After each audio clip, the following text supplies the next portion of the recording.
जिन्नात का बच्चा आया मदरसा पढ़ने। हकीकत जब सामने आई तो फिर क्या हुआ। प्यारे दोस्तों, अस्सलाम वालेकुम। आप देख रहे हैं इरफानी नेटवर्क और मैं हूं मोहम्मद इरफान झारखंड। इन दिनों दोस्तों एक वीडियो काफ़ी तेज़ी के साथ सोशल मीडिया में वायरल हो रहा है।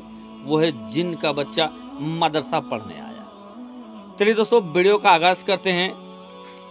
एक दिन एक मदरसे में एक मासूम सा बच्चा मौलवी के सामने आकर खड़ा नजर आता है।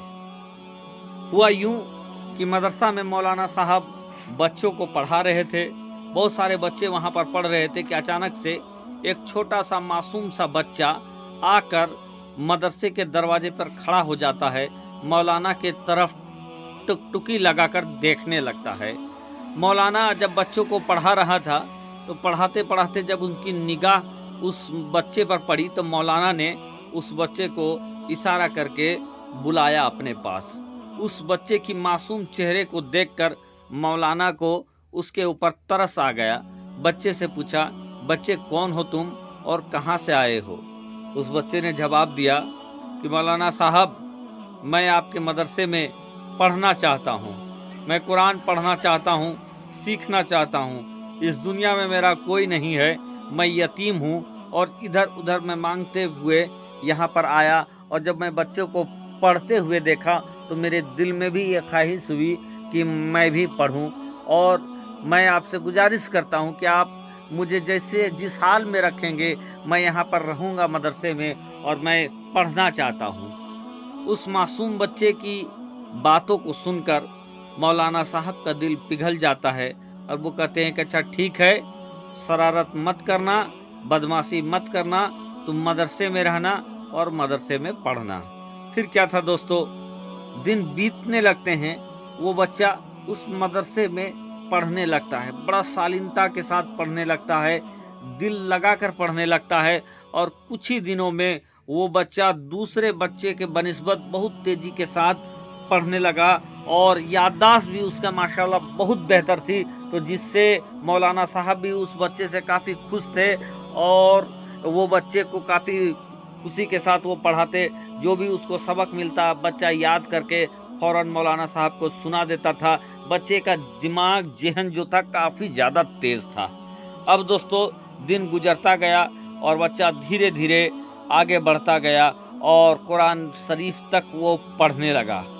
एक बार की बात है कि जब बहुत सारा दिन गुजर गया, बच्चा कुरान मुकद्दस की तिलावत करने लगा, पढ़ने लगा सही तरीके से। तो एक दिन अचानक से जो मौलाना साहब थे उनकी तबीयत खराब हो जाती है। तबीयत खराब जब होती है तो उस वक्त शदीद बारिश हो रही थी, ज़बरदस्त बारिश था और जो मदरसा था वो शहर से दूर था। ऐसे में आधी रात मौलाना साहब जो थे वो पेट दर्द से कराहने लगे। कराह रहे थे अपने हुजरे में कि वही बच्चा जो वहाँ पर पढ़ने आया था उसकी आंख खुलती है तो वो ध्यान देता है कि मौलाना साहब पेट दर्द से कराह रहे हैं, उनकी तड़पने की आवाज़ आ रही है, कराहने की आवाज़ आ रही है। बाहर बारिश भी हो रही थी, बारिश की बूंदें झमाझम टपाटप की आवाज़ भी सुनाई दे रही थी। वो बच्चा उठता है, मौलाना साहब के पास चला जाता है, जाकर देखता है कि मौलाना साहब पेट दर्द से तड़प रहे हैं। जाकर कहता है कि हुजूर आपको क्या हुआ? मौलाना साहब कहता है कि मेरे पेट में दर्द है और अगर मुझे दवा नहीं मिली तो मैं लगता है कि मेरा जान निकल जाएगा। बच्चा कहता है कि हज़रत आप कहें तो क्या मैं आपके लिए दवा लेकर आऊं? मौलाना साहब कहते हैं कि बेटे, यहाँ से दवा दुकान काफ़ी दूर है और अभी आधी रात है, तेज़ बारिश हो रही है और तुम छोटे हो, मैं तुझे इस हालत में कैसे भेजूं? वो बच्चा जिद करने लगता है कि हज़रत आपको अगर दवा नहीं दिया गया तो आपके साथ कुछ भी हो सकता है और मुझे कुछ नहीं होगा, मैं फ़ौरन जाकर दवा ले आऊँगा। बच्चा खूब जब जिद करने लगता है तो ना चाह कर भी मौलाना साहब मान जाते हैं कि चलो ठीक है, तुम दवा लेकर जल्दी चले आना।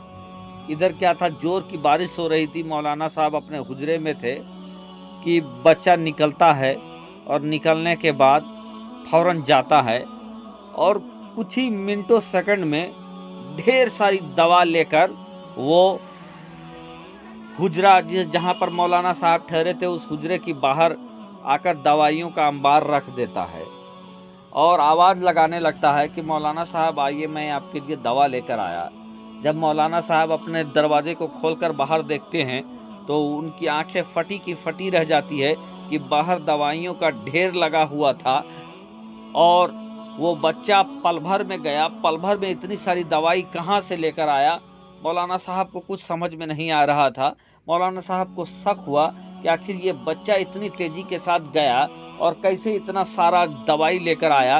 बाहर बारिश हो रही है लेकिन बच्चे का कपड़ा तक गीला नहीं है। वो बच्चा मौलाना साहब, अब उनका पेट दर्द गायब हो चुका था। उनको शक होने लगा उस बच्चे पर। उसने मौलाना साहब ने उस बच्चे को कहा कि बेटे तुम सच सच बताओ, आखिर इतनी सारी दवाएं कहाँ से तुम लाए हो और तुम बारिश में गए लेकिन तुम्हारे कपड़ा तक भीगा नहीं है। तुम कौन हो? तुम अपनी हकीकत बताओ।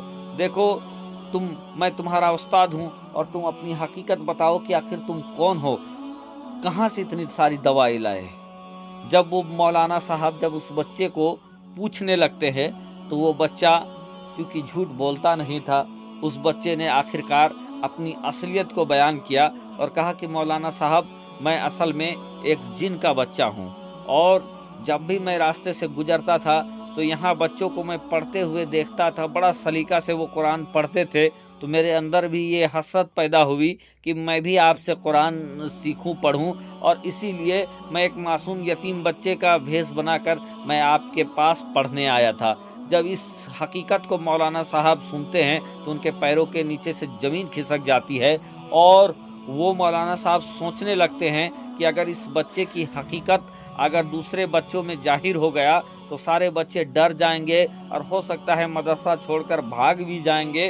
तो वो मौलाना साहब कहते हैं कि बेटे अब तो तुम यहाँ पर जितने दिन रुके और पढ़े और अब तुम्हें अच्छी तरीके से कुरान मुक़द्दस भी पढ़ना आ गया है, तो बेटे अब ऐसा करो कि तुम इस मदरसे को छोड़कर चले जाओ। अगर तुम्हारी हकीकत दूसरे बच्चों पर जाहिर हो गया तो वो बच्चे ये मदरसा छोड़कर चले जाएंगे।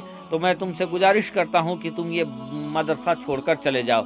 जब बार बार मौलाना साहब ने उस बच्चे से जिद किया तो बच्चा भी समझा कि अब मुझे कुरान भी पढ़ना आ गया है और फिर क्या था, वो जिन का बच्चा फौरन उस मदरसे से चला जाता है। तो दोस्तों आज का ये वीडियो यहीं हुआ ख़त्म। यह वीडियो काफ़ी तेज़ी के साथ वायरल हो रहा था, मैंने आपके सामने रखा। अब इसमें कितनी हकीकत है, कितना फसाना है, क्या कोई जिन का बच्चा मदरसा में पढ़ने आ सकता है, आप हमें कमेंट के जरिए ज़रूर बताएं। दोस्तों मैं अपनी जानिब से किसी भी तरीके का दावा नहीं करता हूं। इस वीडियो पर जो वायरल हो रहा था उस खबर को, उस वीडियो को मैंने आपके सामने रखा। आप कमेंट के जरिए ज़रूर